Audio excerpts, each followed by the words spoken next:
Welcome to Tech Tuesday, where we bring you technology insights that power the equipment finance industry.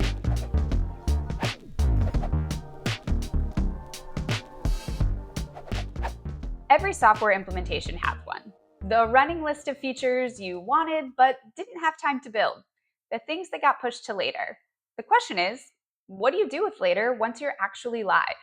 Today's clip is about something Christian calls the parking lot, and why going back to it is just as important as getting out of it. I was just thinking about, even just getting rid of the sticky Post-it note wall and moving it to a Jira board. That was one thing we changed. When there were there's three of us, and we're processing deals together, and we were sitting all in the same room, right next to each other. And we realized we're trying to build these systems so we can scale, right? So one of the things we changed after a few months in is we stopped sitting so close to one another. Because if we want to test this system and see how it works, let's pretend we're not all within earshot of one another. Use the features in Salesforce, use Chatter, use whatever tools you have, use the checklist. Let's see how that goes. 3 people in one office. They physically moved further apart to test their own system. Once you have that system, what about all the things that can make deals easier? But you don't have time to get to it just yet. Dan Thompson called the broader version of this the parking lot.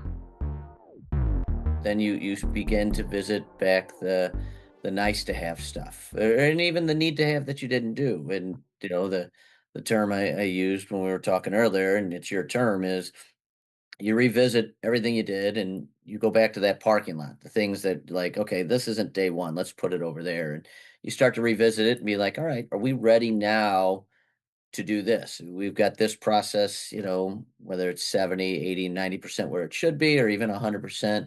So let's disrupt it. Let's do something different, but still move forward with it.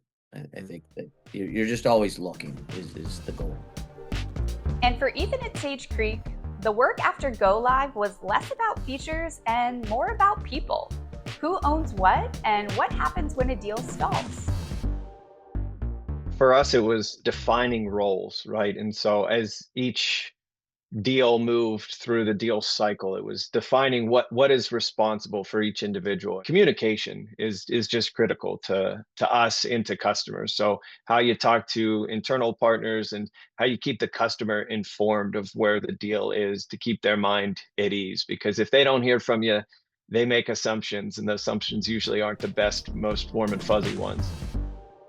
A sticky note wall, sitting further apart in the office, defining who owns what in a checklist. None of these are glamorous, but they're the difference between a system that actually runs and one that only works when the right 3 people are in the room. Thanks for watching Tech Tuesday. You can watch the full webinar for more credit automation insights, or visit northtech.com to see how we're helping lenders put these ideas into practice. See you next week.